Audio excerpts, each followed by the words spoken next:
Good afternoon. Thank you for taking part in CASE's Drive Cast Together series. Today's session is going to introduce you to AMAtlas and discuss the research, data, and analytics you have access to as a CASE member. I would like to welcome my colleague and today's presenter, Jenny Cook-Smith, who is a Senior Strategic Consultant AMAtlas team member at CASE. You'll learn lots about AMAtlas throughout today's session, but essentially, Jenny's role is focusing on creating value for you, our members, through data, benchmarking, and analytics. Jenny joined CASE last summer after spending about 15 years with Blackbaud's Target Analytics, where most recently she managed the donor-centric benchmarking groups for higher education in the US, as well as worked with several groups of NGOs in Canada, Europe, and Australia. There you go, Jenny. Thanks so much, Crystal, and hi, everybody. Good morning, good afternoon, good evening, depending on where you are. We are thrilled that so many of you have taken time out of your days to join us and to learn about some of the ways that AMAtlas can benefit you. So just a little bit of housekeeping. Today's session will be approximately 45 minutes or so of presentation. And then we'll transition to Q&A and also a special opportunity for networking, and we'll provide some specific instructions for accessing that virtual session towards the end of our session today. Throughout, if you have questions, please feel free to use the Q&A to post those, or you can use the chat feature. If you're like me, you might forget your question if you have to wait, so feel free to submit that at any point. But just know that we will be addressing that in that tail section at the end. All right. Oh, one last thing. If there's any questions that we aren't able to get to, I always love when we have that problem. But if you guys have lots of questions for us, what we'll do is we'll take those questions, we'll add answers, and we'll post them in the Drive conference community so that anybody that's registered for that conference can go and get that Q&A. Awesome. All right. So before we get into the meat of our presentation, we thought it'd be helpful to learn a little bit more about who is with us today. So Leah is going to launch a poll. You should be seeing that coming up on your screens. And as you can see, the goal of this is to get a little bit better idea as to which type of institutions you're representing, what part of advancement you work in, and then we'd love to understand your baseline of AMAtlas. And feel free to be honest, we have something for everyone, whether you've never heard of it or you're super familiar. And we'll give you guys just a couple more seconds to fill that out. Hopefully we started you off easy with these questions.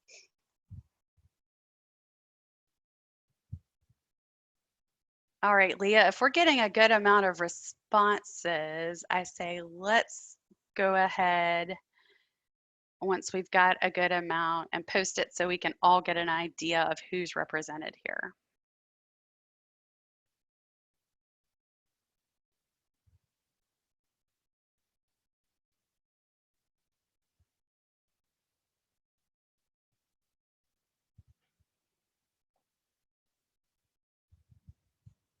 And by the way, if you're just logging in, because I kind of see the numbers going up, you're in the right place. We're just kicking it off with a little poll to get an idea of who is present today. All right, so if you are getting those, hopefully you've got those responses on your screen. So excellent to see we've got a good range of institutions that are supported. No surprise that we're dominated by advancement services, but really happy to see some nice representation across all of the practice areas. We will be touching on how AMAtlas can really help you depending on no matter what part of advancement you are in. And this was sort of what I expected, but again, very happy, hopefully, that the 54% of you who had never heard of AMAtlas before this webinar are going to walk away with a lot more information. All right. Well, Crystal mentioned in the introduction that I am relatively new to the CASE team. I feel like I get a full year to say I'm new, so I'm going to use that moniker until July. But when I started, I spent a lot of time last summer really digging into the results of some market research that CASE did prior to establishing the AMAtlas division. The other thing that I did was I conducted a number of calls with volunteers and members. You guys might be the 8% that said, yes, you know about AMAtlas. But regardless, I wanted to get that quantitative and qualitative understanding to make sure that as CASE moved forward, we were addressing the right challenges and needs. And as you can see here on the screen, there was really three things that jumped off the page to me in looking at that market research. And those are noted here. So first off, 63%, basically telling us that a majority of our respondents at least felt comfortable enough saying that they didn't necessarily feel like they were routinely making data-driven decisions. This probably has a lot of nuances to this answer, but my guess is this is not necessarily due to the lack of data, but maybe more to the vast amount of information that's available combined with a limited amount of time that's probably driving this answer. Now, I know that we have a variety of institutions across the globe. I know that for some folks that this was the middle of the night, they're going to be listening in at a later date. But we did ask a question specific to our North American members, and that was about a solution called Data Miner, which is the online tool that houses the results of surveys. Now, we'll talk about Data Miner a lot more throughout this session, but as you can see, about a quarter of the respondents said that they were getting in more than once a year. Now, as someone that spent most of my career in analytics, this is a common challenge, I think, that we're not surprised by, but it still means that we as CASE have a great opportunity to think about helping you get the most out of that survey data. And then lastly, we have a challenge that really presents a great opportunity to CASE. While there's many companies, firms, and organizations that provide benchmarking, and I believe do it very well, members wholeheartedly agree that there's also room in this space for an independent organization to provide this service. And so throughout this session today, we'll talk about the ways that we're addressing this. Now, we talked about the challenges, and one note, I would say our big solution to this is this idea of AMAtlas, or Advancement Metrics Across the Globe. Just a brief history lesson, especially for the 54% that this is brand new for. In 2018, at the annual CASE Summit in July, our president and CEO, Sue Cunningham, made two important and exciting announcements. The first was that CASE had acquired a survey that's called the VSE, or the Voluntary Supportive Education Survey. And that's really the authoritative source for higher education fundraising trends in the US. And in doing so, it led to the second announcement, which was that CASE was going to create a new division, AMAtlas, to globally determine a strategy to help create additional value for CASE's 3,600 member institutions, which actually means about 92,000 people throughout 83 countries. Now, like many of your own institutions, we have an anchoring goal, and that is really to be the global resource for advancement metrics, benchmarks, and analytics. And to me, that's a really exciting proposition, but there's a lot of moving parts to get there. So I'm going to take a few steps back and we'll show you exactly how. That also means it's probably a good time for me to mention that throughout the session today, we're going to be introducing some services that currently exist in all global regions and for all members. Some that are being rolled out incrementally, so may not necessarily exist right now for you, but will so in the future, and some that are simply just on our future roadmap. Additionally, because of the variety of services we'll be describing, it means that some will be included as part of membership and others at an additional fee, but always at a special member rate.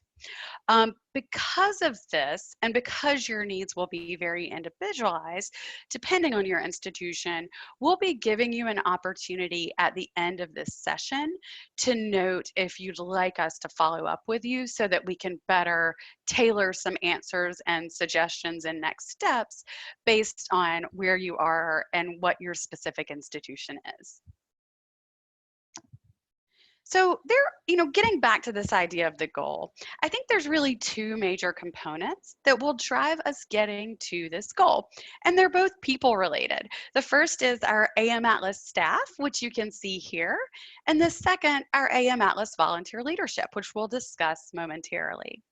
So I've just told you how new our division is, but you can see in that time, CASE has really assembled a strong team that brings together a really diverse background. And just to give you an idea of some of that background, we've got, backgrounds in managing surveys and setting and adhering to rigorous standards, research, governing board leadership, qualitative and quantitative assessments, data science, folks that have worked in advancement services, nonprofit and higher education management, collaborative benchmarking, software development, and product management. And that's just to name a few. And I mention that because I think this helps show the investment that CASE has made into really becoming this global resource. And we're going to get into this in more detail, but the work of this team really focuses on inputs, which are going to be the surveys, and outputs, which really translate to value for you. Now, if you know anything about CASE, you know the driving principles behind so much of the CASE leadership and deliverables really come from volunteers and members who are day in, day out sitting in advancement shops. And as such, we actually have a group that's called our AMAtlas Committee. You can see that group noted here, and they have really provided leadership and direction to reach our goal of becoming this global resource for advancement metrics, benchmarks, and analytics. So if you look at the group, you can see it's really comprised of key leaders globally at institutions, as well as seasoned experts from consulting firms.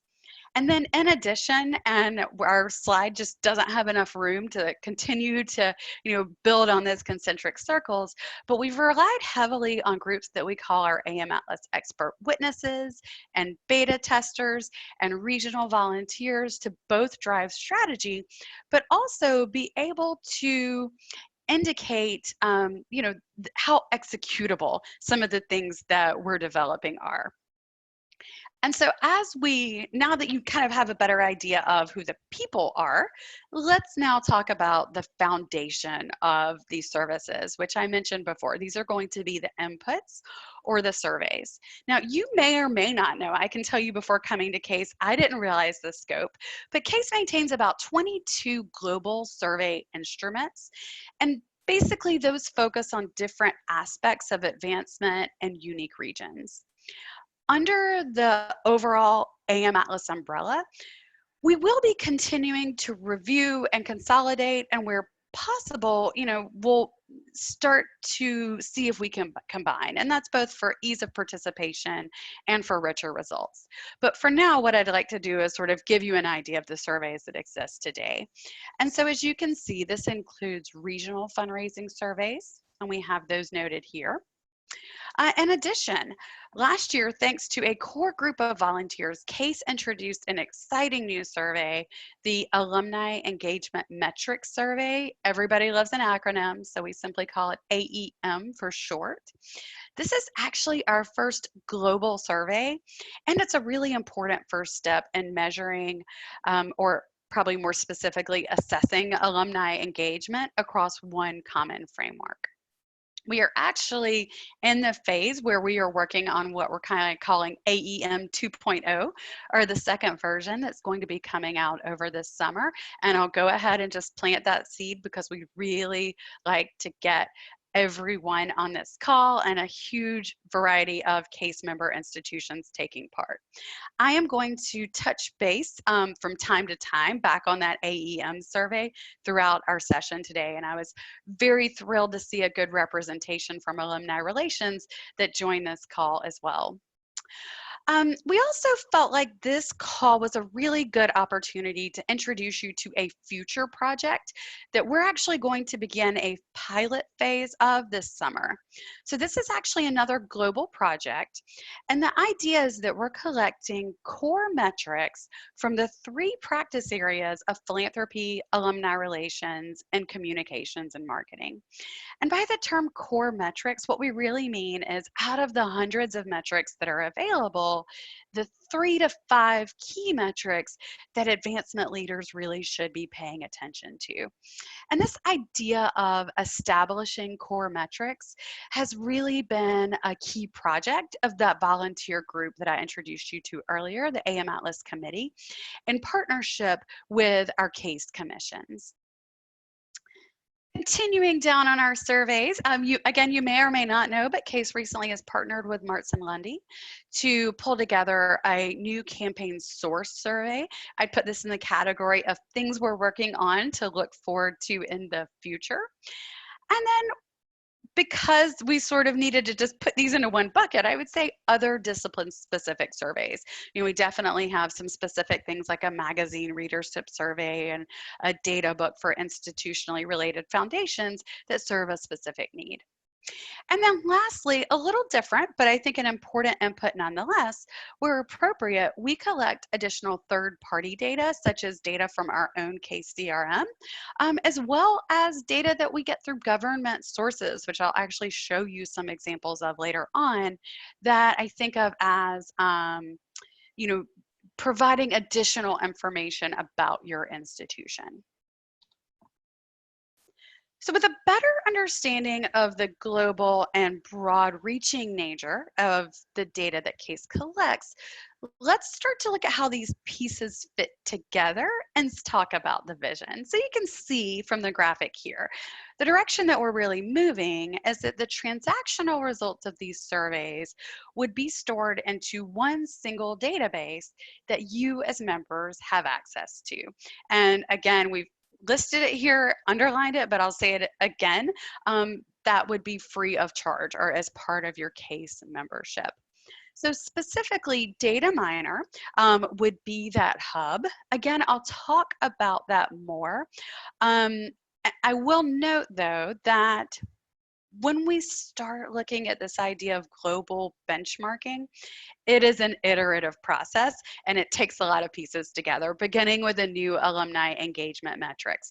Those are actually going to be available in Data Miner. They're currently stored and we're just working through some nuances with that global data, tricky things like currency, for example. But the goal is that that will be made available to all members in the next few weeks. So regardless of whether you actually took part in that survey, you could still log into Data Miner and see the results. And I'll talk a little bit more about how that works as we go through our session today. So if you think about it, this means that by taking the time and filling out a case survey or surveys, you are really part of this global community and you're helping build this base of data or a repository that allows members to benchmark regardless of size or budget or type of institution or where they are. And I think that's a really exciting prospect.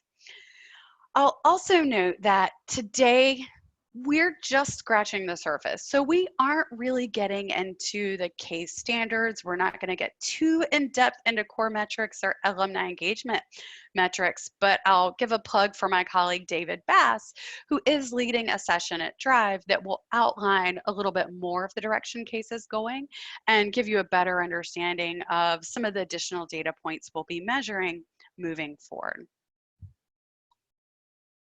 Okay, so hopefully you've got an idea of the type of data that's feeding into AMAtlas and who we are and where it comes from. Let's get to the good stuff, which is how you get value out of this.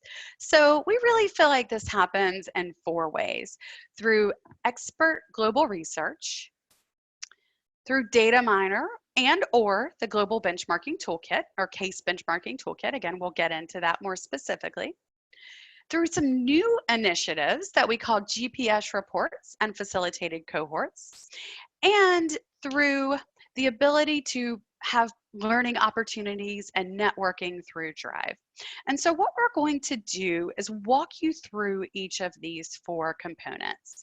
And we'll start with expert research. So I've listed, and this is sort of the format you're going to see throughout, are some of the things that our team does specific to expert research. So you can see that we are regularly releasing research briefs, and those do vary in content and scope. And I think of these as a really good place to start to understand what's happening at your own institution in a much broader context. And we'll actually pop out and I'll show you how to access these momentarily. Additionally, the Case magazine, Currents, typically has some editorial content that's actually specifically devoted to highlighting successful strategies using data and analytics. And a spoiler alert, in the July-August edition, there's going to be a great article coming out featuring some of the things that some of you are doing specific to alumni engagement, both on kind of the scoring and the measurement side, but I think just or more so importantly, and then how that data is being used to help improve engagement overall. Now, some research we do, I think of as a little bit more one-off. So an example that's noted here is the Innovations in Alumni Relations survey that we're actually releasing this week. So you're some of the first people to find out about this. I do have the link here.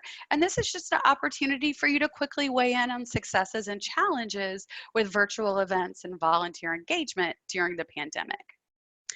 And then lastly, Ann Kaplan and Kim Kane have just written and edited the 2019 VSE Supportive Findings ebook. And that includes all of the charts and graphs that many of you have known to come and love from the VSE survey. And again, the link is here if you wish to go and check that out. So what I'm going to do is I'm going to go over to our resources. So this is the link that I had in the presentation next to the research briefs. And I'll just note that we do actually have an AMAtlas section, and this is great to always see what the latest and greatest things are happening with AMAtlas. But if you're doing a bit of a broader search, I find this resources section is a great place to start, because what you can actually do is come in and do some filtering. So you can see off the ground we have 719 resources. I told you at the beginning, our goal is to help you dig through the data, so we don't want you to scroll through all of those. But I'm just going to do a quick check by resource type. And a good example is survey results. This is a nice way to see some of those research briefs, and note that as soon as I do that, I could quickly access the most recent voluntary supportive education survey. And you can also see here one of my favorite research briefs, which is the support of education that looks at global trends. So pulling in results from some of those regional fundraising surveys that we noted earlier.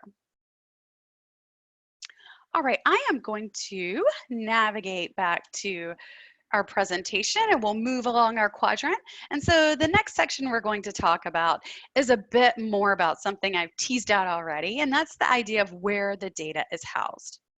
So for institutions in the US, Data Miner is the software that you'll use to access your year-over-year survey results for VSE. And then again, no matter where you are, the AEM, or the Alumni Engagement Metrics results, are also housed in Data Miner. And again, as a case member, you have access, and I will actually show you exactly where you can see that momentarily. You can get to it right from the link that I've included here. And I'll add, and this is really true for both Data Miner and the Case Benchmarking Toolkit, one of the great things about having a great team devoted to data and analytics and helping you get the most out of it is that our staff is really happy to help you get started using the tool or to answer any specific questions you may have. When we go and look at the data miner page, you'll also see that there are some built-in tutorials as well. Now, if you're based outside of the US, or perhaps if you filled out some of those sector-specific surveys that we mentioned earlier, you may actually find that your data is in a solution that we call the Case Benchmarking Toolkit. And so I've included the link to access that here as well. And again, AMAtlas staff are more than happy to help you access your data in this application too. So for timing purposes, I am going to do a very brief journey over to our data miner page. So again, this is the link that is there in the presentation. As you see, you can get to the quick start guide. We've got actually both recorded sessions as well as PDFs, so depending on the way you learn. And then I actually have it open here, so I'm going to go ahead and navigate there. And when you're in Data Miner, the idea is this houses years of survey data. Again, it will house the new alumni engagement metrics data as well.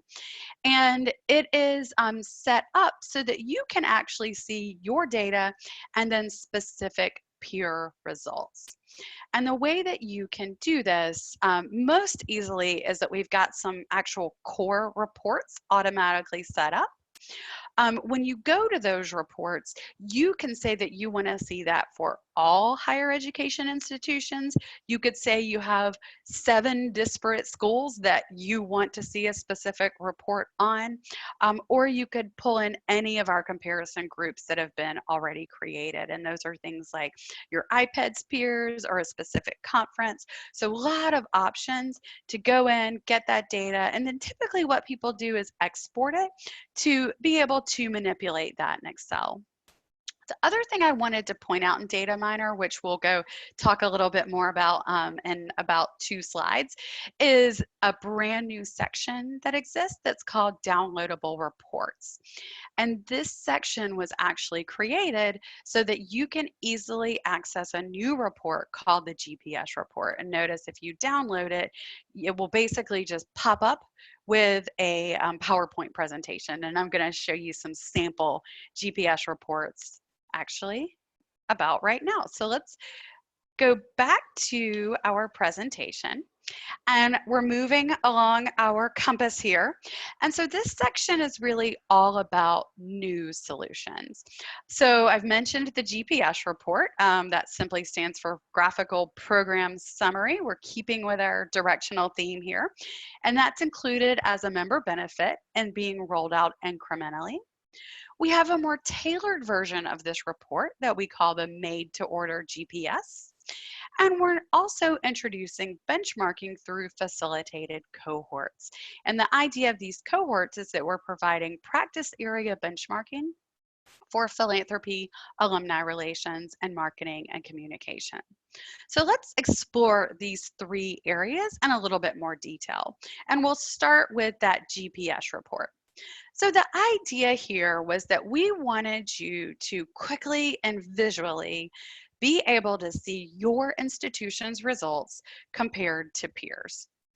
We have built these so far for US post-secondary institutions using VSE data. We are in the process of rolling this out for all schools, no matter where you are or what type of institution you are. You just had to have completed the Alumni Engagement Metrics survey. So if you've completed that survey, our goal is within the next month or so, you're actually going to have access to this report. It'll be in that downloadable section that we just saw. We are also in the midst of creating a version for Canadian institutions as part of the KCCAE Canada survey. And again, these will all be free and available. The idea is that if you take the time to complete a case survey, moving forward, we really see this as the standard deliverable to receive as part of submitting your data. The idea is that we feel like it's important you've got a quick directional report so that you can access what are you doing well and what are the areas for potential improvement. And again, I can't stress enough that this is iterative. So this is an example of something that we are in the process of continuing to roll out for each of those various regions. So what I'm going to do, the next few slides are actually showing you some excerpts of this report. And of course, this is using sample data, so just keep that in mind. What we're actually showing you on this slide, I mentioned that the goal of this was to show you how you compare to peers. Well, now we're showing you how we identify peers. So at the beginning of this call, I mentioned to you that when I started, I conducted a number of interviews.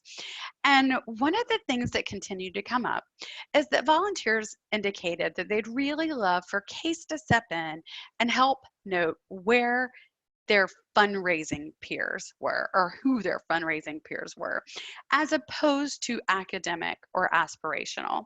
And while I think there's certainly importance for looking at all three of these, we set out to create this fundraising peer set.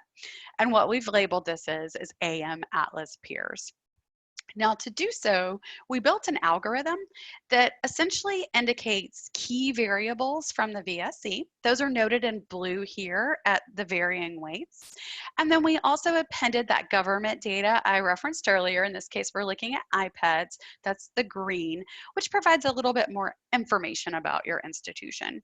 We then took the 1,000 schools that take part, bumped them up the algorithm, and then listed the 10 closest peers. So again, you don't see that in my sample, but if you go download your own, you should see a group of 10 peers, and that's going to be different for every participant.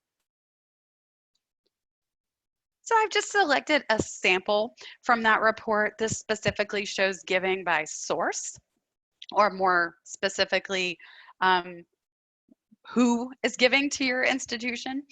And so you can see that kind of box on the left is going to be the quick visual punch so that you can understand what the trends are. And then if you look at the box on the right, you get the data table with the details. Notice that you'll see your sample institution. The group of AMAtlas peers, what we'll be displaying here is the median, so that midpoint. So obviously you're going to have some peers that raised higher than the median, some lower. And then we'll do the exact same for higher education. And I think of that as a little bit more of a reference point. And so in terms of putting this in practice, if this was your institution, you could look at this quickly and say, oh, wow, over time, we actually have more parent giving than our peers or higher ed. And then we have this one year where we really had a big increase in overall giving. And that clearly drove that big peak year in 16.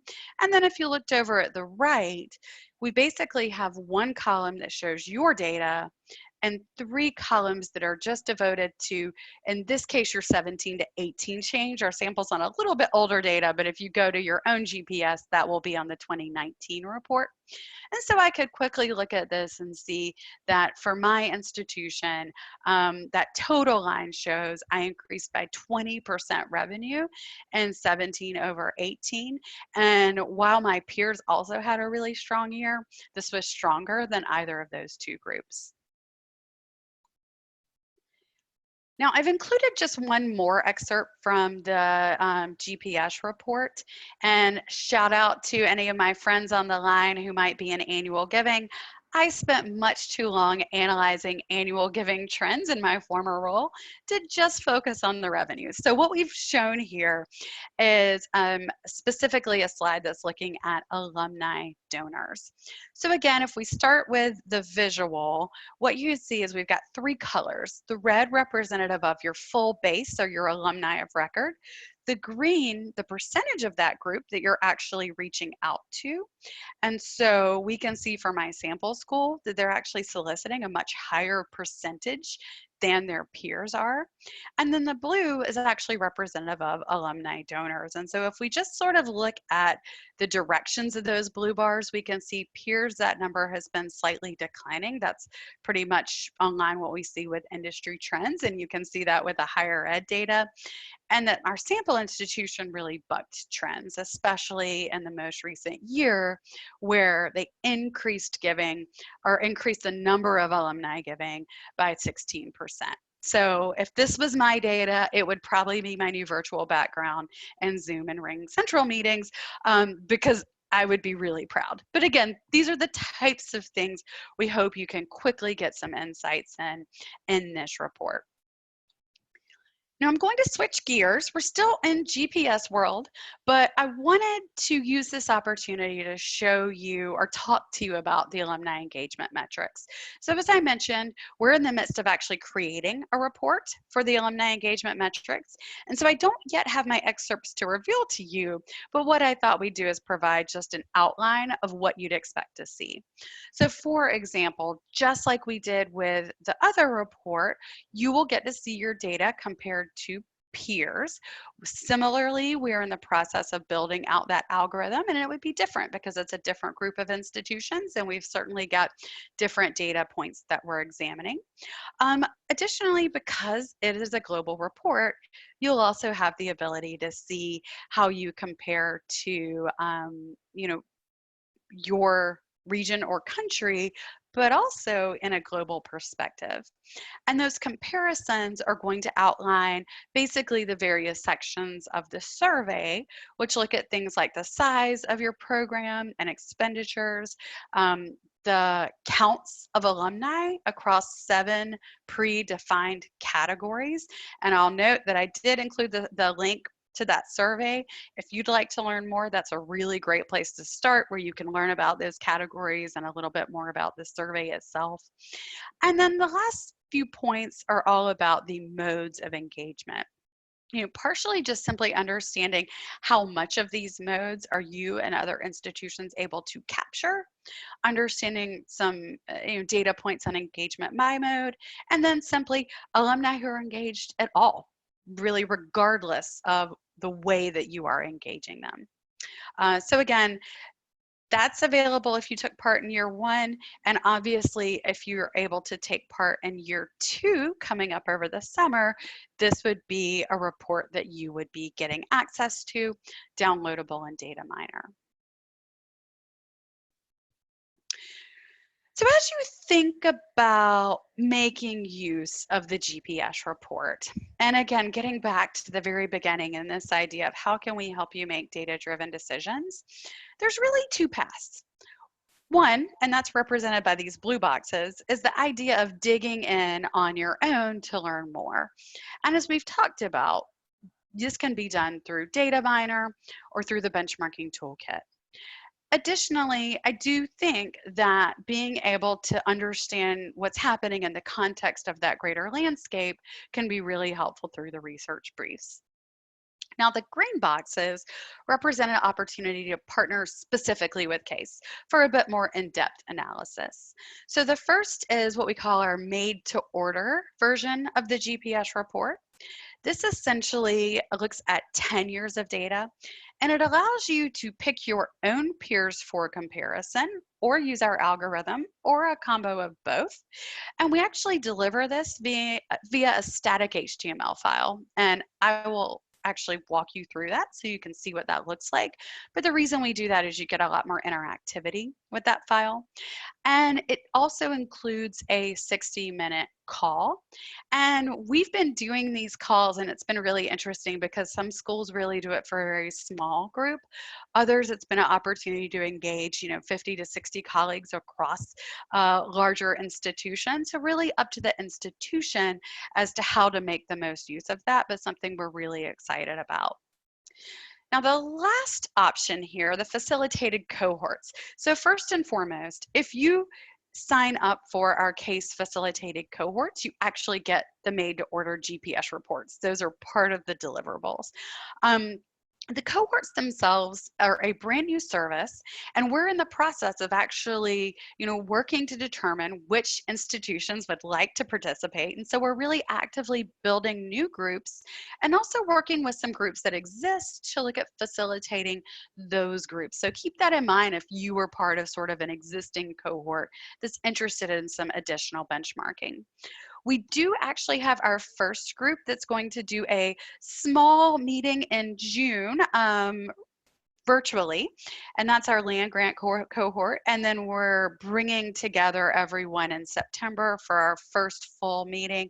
And that, a little early to know if that's in person, if that's virtual, or some combination of where people are, but like you, we are all adapting. But the idea is that, again, this is giving institutions the ability to look at benchmarking across, oops, sorry about that. There we go. To look at benchmarking across those practice areas. So before we talk a little bit more about the cohorts, I want to actually show you the made to order GPS report. And again, this can be purchased standalone or provided automatically if you do sign up for a cohort. And so we are going to go and look at a sample. And the way that this works is it just gets delivered like a file, and when you open it up, it opens in your default web browser. And the reason that we do it this way is it's easy to navigate, so you certainly can scroll through like a web page, or you can click on any of the sections over on the left here. And you can see this is very specifically looking at a number of key points. So I'll actually just start by showing you something we recently looked at in the GPS. So philanthropic support by source. And with this, what you can see is much like the GPS, we do see the sample institutions data compared to peers, compared to higher ed. But the nice thing about this is you can hover over each of these sources to get more details, as well as you can actually come in here and do things like compare data. So if I hold my cursor over, I can see exactly how much I have or my peers have in any of these areas. We can export it, so you can export any of these pictures if you're using that in a presentation. And then my favorite piece is you can actually manipulate the graphs. So for example, if I went in here and said, I really want to get a much better understanding of this parent data, but it's difficult to see in this context, I could simply double click. And now I have a brand new graph that's showing exactly how I compare against my peer institutions. And again, we could certainly do that for the parents as well. I'll also note, when you look at this, we do have this matching the same sources that you'd have in the VSD and that we had in the GPS report. But what we wanted to do, if you think about benchmarking and trends, we're really peeling back the layers. So we wanted to do this in a way that you could start to peel back the layers. And so if you look at this, for example, we have a section specifically on family foundation giving. This is a subset of foundations. So if you wanted to understand, what that impact does for your institution compared to peers, you can do that. Also throughout, you're going to have a number of metrics that will actually show you specific peer results. Again, for our sample, we don't list that, but obviously you would see that in your own analysis. And one last thing I'll show you, because I think it's a great piece as well, is there's actually a section at the end here that's all downloadable source data, and you can basically take any of these sections and quickly download it into whatever format is easiest for you. And again, we're doing these for both philanthropy or VSC data and then alumni engagement data as well.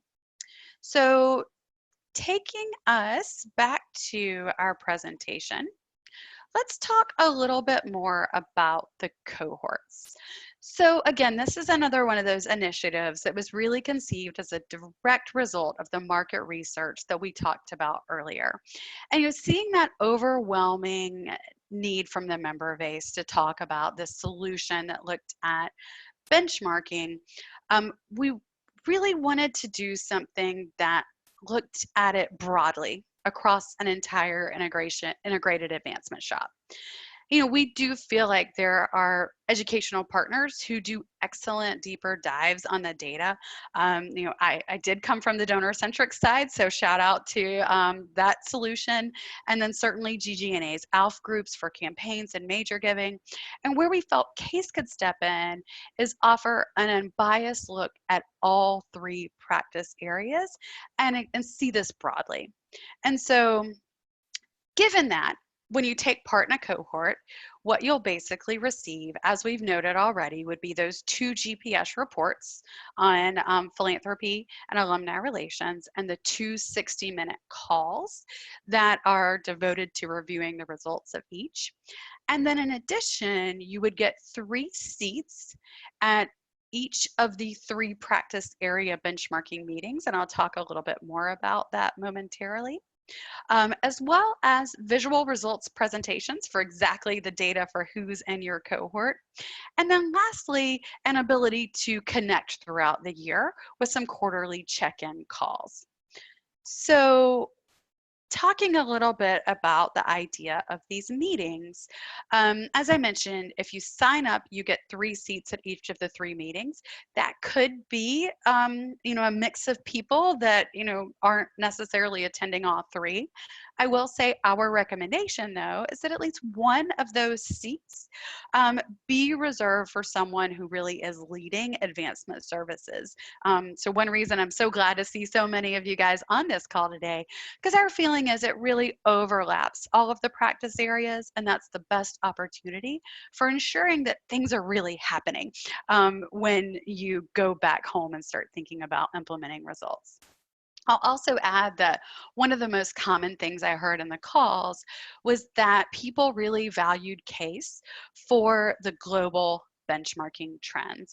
And so in each of these meetings, we'll have time set aside specifically for this topic. Now, I'm not going to spend much time on these. It's something you can go back to, but I just thought for helpful tips, I would show you an idea of a sample meeting agenda. Obviously, these will adapt a bit as we look towards virtual sessions.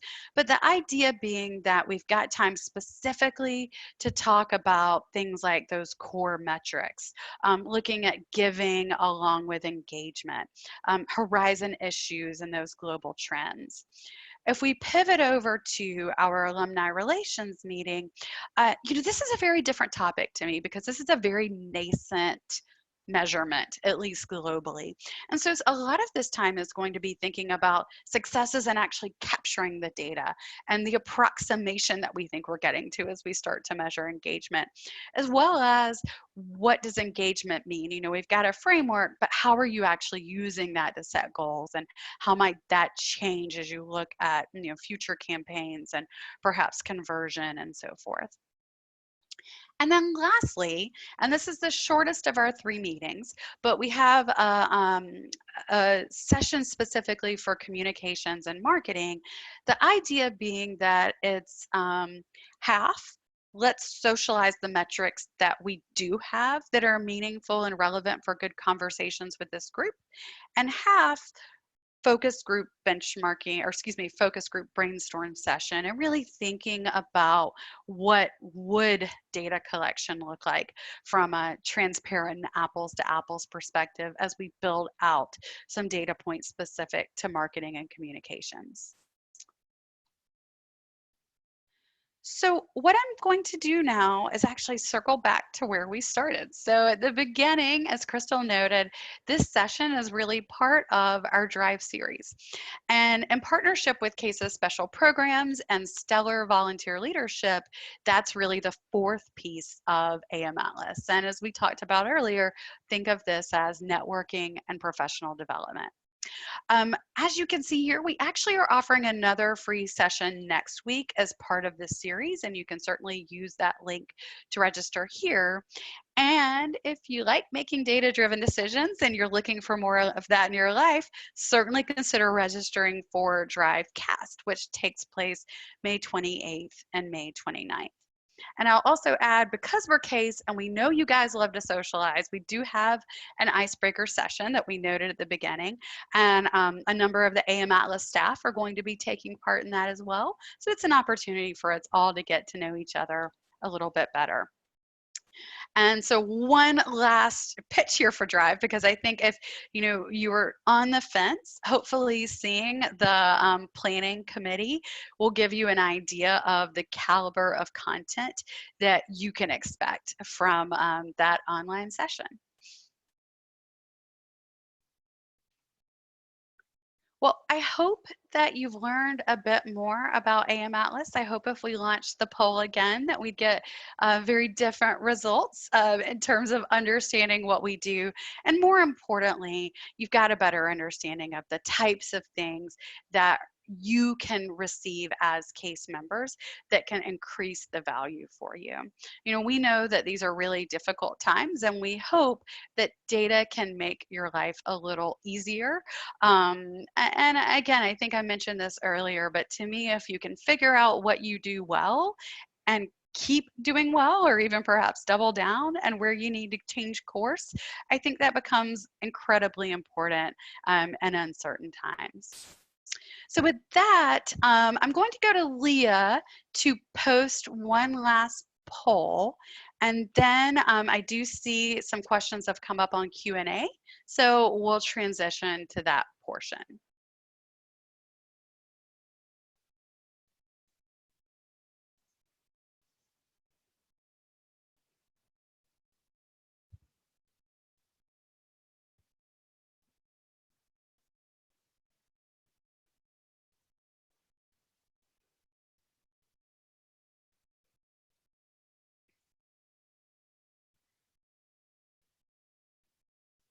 And while that poll is up, I am just checking through what we'll do. We don't want Leah to have too many things all at once on her plate, but as soon as we've got that closed, then we'll transition over, and Leah's going to help moderate some of these questions that came in. I can go ahead and start asking some questions. Sounds great. Okay, we have a question from Abby. Is the algorithm for the peer groups based on k-means clustering? If not, could you explain the method?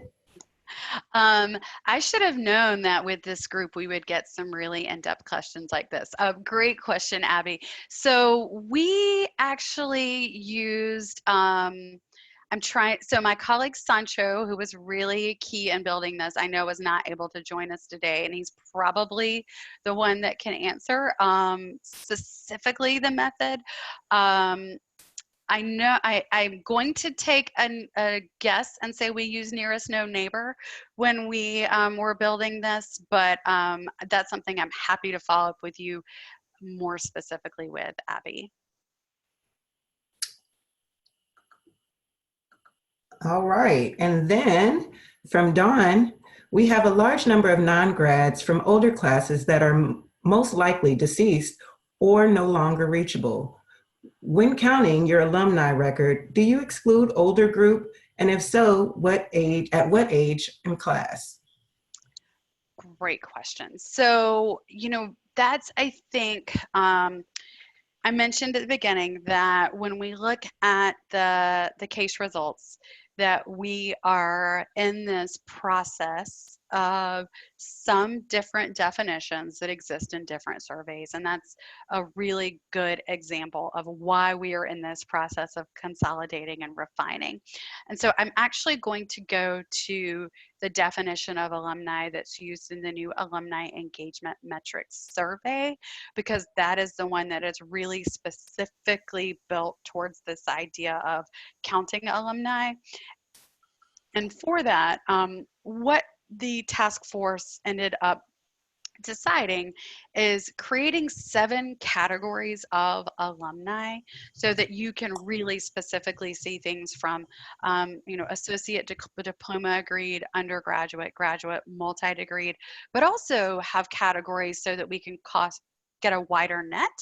And those are going to be things like the attended but didn't graduate, your certificate holders, and then actually a category for other to house some of those. So that's sort of the first piece. And then the second piece is within that, then we ask people to provide counts in 3 areas. All living alumni, so we are not counting the deceased there. All legally contactable, and our guidance document specifically walks through that, the definition of that, but I'll say that it looks at that legally contactable specifically is going to be people that are contactable via phone, mail, email, and you don't have any restrictions on contacting them, which certain countries may. And then we actually have an option for opted out to note those that you don't have any ability to contact in any way. And so as we move forward, that's really the definition we're going to be going to.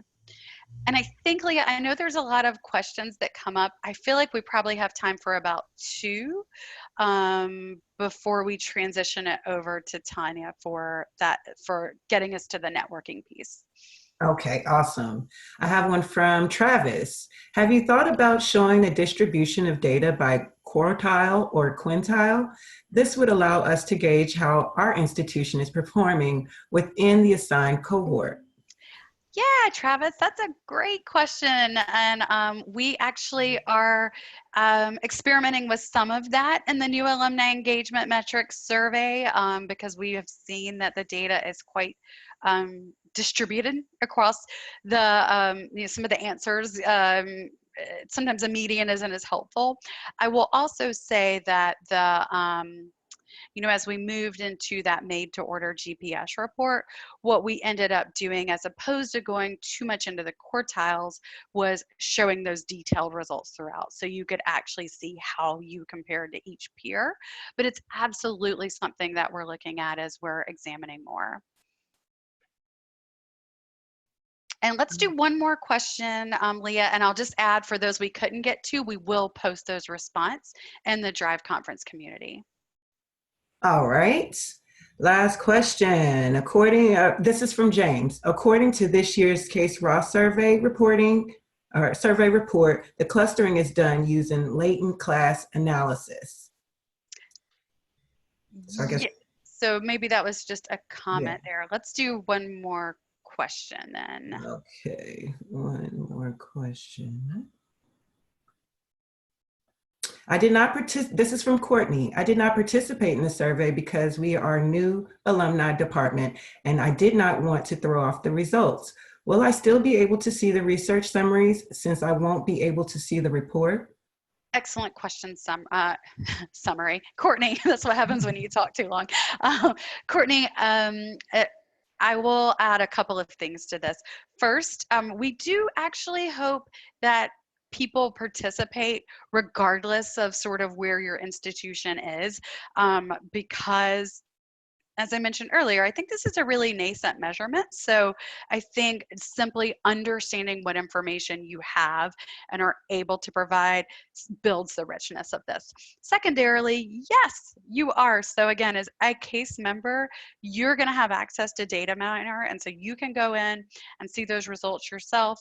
We are also in the process of pulling together, I won't call it a research brief, more as a series of charts and graphs so that you'll quickly be able to get the overall results as well of that initial survey. Sorry we couldn't get to everything. Again, we'll make sure that we post those answers that we couldn't answer. And again, I just want to thank you guys all for taking the time today to join us. I hope you've enjoyed this session. So Tanya, are you with us and able to tell us what's next? I am. Hello. A special thank you to Jenny and the AMAtlas team for today's ToGather session. I'd also like to shout out the DriveCast Planning Committee for hosting all of the DriveCast promotional events. We have more than 300 participants with 18 educational sessions, 3 dynamic key sessions, and plenty of exhibitors at DriveCast this year. So we'd love to have you join us on May 28th and 29th. To wrap up today, we'd like to invite you to come network and socialize with us in our Icebreaker Room. This is a brand new platform where you'll have the chance to meet with some of today's participants face-to-face. It's a fun space that will feature for just about 15 or 20 minutes. So click on the chat icon below and you can copy and paste that link into any new web browser. It will ask you to sign in with a Google account. This is just a platform access request. CASE is not capturing any data, and we won't market or utilize this email address that you're using it to sign in with. Unfortunately, this platform is so new, it's not yet available unless you have a Google account or Gmail email account. All right, folks, copy and paste that link below, and we'll see you over there. Thanks again for participating today, and have a great one.